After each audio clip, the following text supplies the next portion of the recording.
Hello everybody, I am back today with my good friend Natalie for Cut File Chaos. I have another heritage page for you today using this fun cut file from Cut to You. And I'm going to be working with Minte's Grandma's Attic collection. So I got this collection ages and ages ago, and I never opened it and I never used it. And I kind of rediscovered it when I was packing for this crop, and I was like, you know what? We're taking it with us, and we're doing it. We're doing something with it. So I've backed my cut file with all those different papers that I showed you at the beginning, and now I'm just trying to decide what I want my background paper to be and where I want to place my photo and this pretty cut file. I'm actually going to decide to use one of the busier patterns from this Minte collection. So generally, if you've ever watched an unboxing or if you've ever watched any of my other videos where I use Minte products, you know that I tend to go for the B-sides. I love Minte's B-sides. They're gorgeous. And while I do love the A-sides, I sometimes find them a little harder to use. But for today's layout and today's project, that background right there, that was it. And it is an A-side, which is fine. But it's gorgeous. The paper is gorgeous. And I was so excited when I put this photo down on that paper and it looked good. And I found the perfect spot to put the cut file, the perfect spot to put my photo, and we are on our way. I'm going to start my layout by matting my photo on this pretty kind of aqua green damask paper. And then I'm going to change my mind. So this happens a lot during this layout where I think something's going to look good and I started, it doesn't quite work. So I'm going to go ahead and mat it on this little ticket paper. I didn't like how the green was kind of pulling out this like funny hue from the photo. And so I'm going to go with this ticket paper instead, and I like that much more. I'm going to ink the edges with Vintage Photo Distress Oxide ink and get my photo into place. And then I'm also going to ink the edges of my cut file with that Vintage Photo Distress Oxide ink. I am still looking into this photo and kind of doing a little bit of research. And you'll probably see this photo again when I kind of get to the bottom of it, so to speak, and put it into my Ancestry Journey album. So I definitely want to add a journaling spot, and I'm going to go ahead and get that journaling spot together. Now, while I kind of cut this paper apart and create a spot for some journaling, I'll tell you about this photo. So the woman in the right on the photo is my great-grandmother, and the younger girl, or the girl on the left, is would be my great aunt, my great grandmother's sister. And I do know who they are, and I know about what year this photo was taken, and it would have been taken during World War I, which I am curious to find out if my great grandmother and her sister served or did something, because in this photo they have these uniforms on. They look a little bit like sailor uniforms.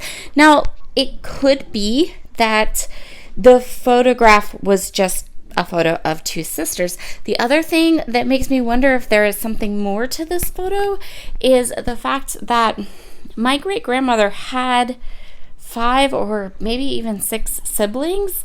And so to just have these two girls in a photograph together in these uniforms makes me think that there is a reason for it.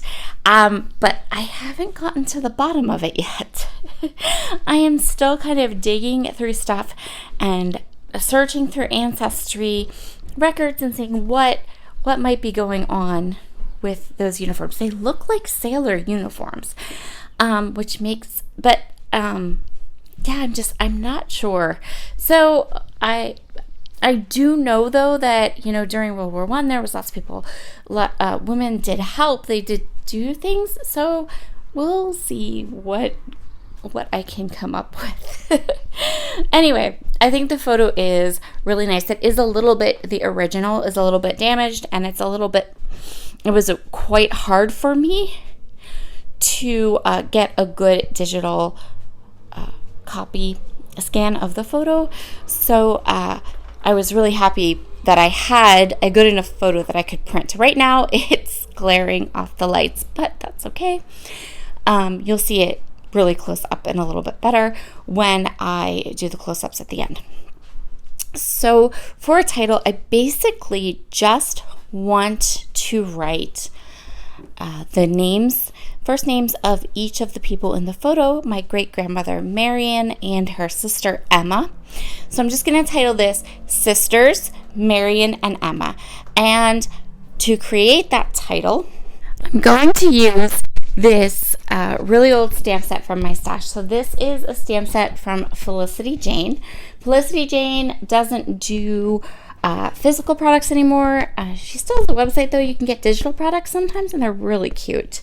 But this particular stamp set was one that was created after and from Jen Scow's hand lettering, and I love it.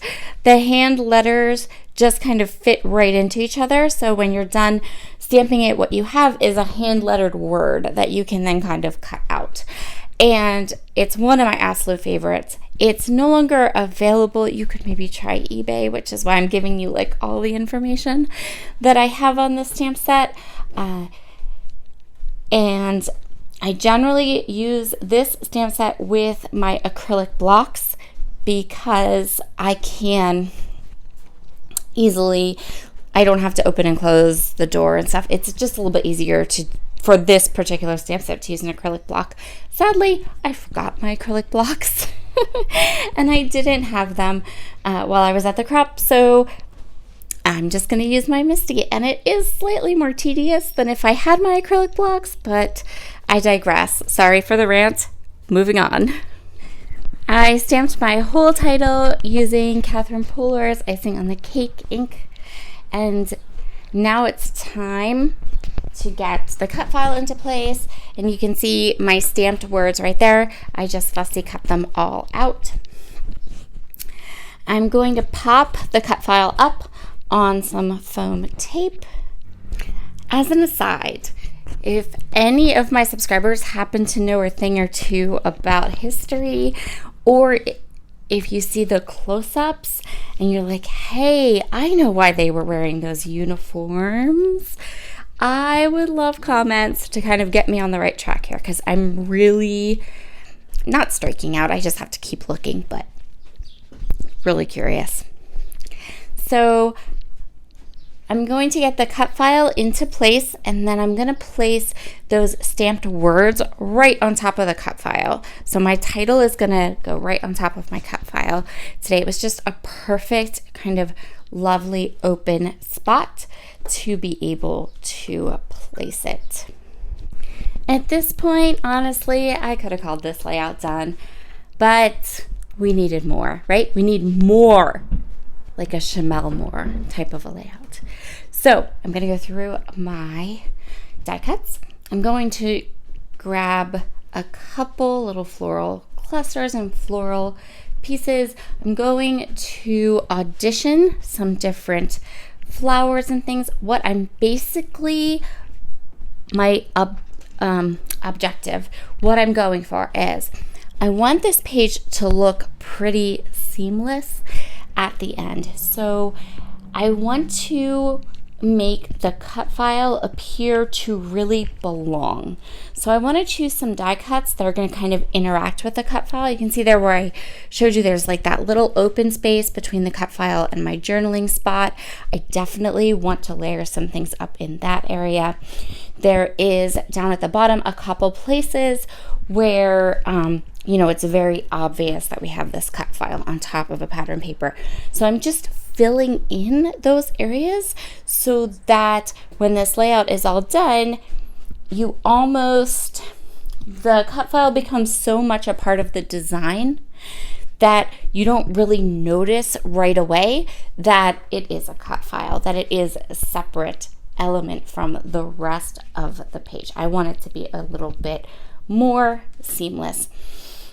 And since we have this beautiful background, I just that's what I'm looking for. I'm looking for areas that I need to place things so that the cut file is seamlessly connected into the page and the journaling card and the background paper. Once I have the cut file into place, I want to go ahead and add something that isn't paper. So I'm going to get some sequins. These are twig and twine sequins from Spiegelmom Scraps. If they are still available, I will link them up in the description box. And you can always use my discount code Sarah Scraps, all uppercase, all one word, and that will save you some money off of your purchase. And I'm going to sprinkle those gorgeous little sequins all over this layout, and then we are done.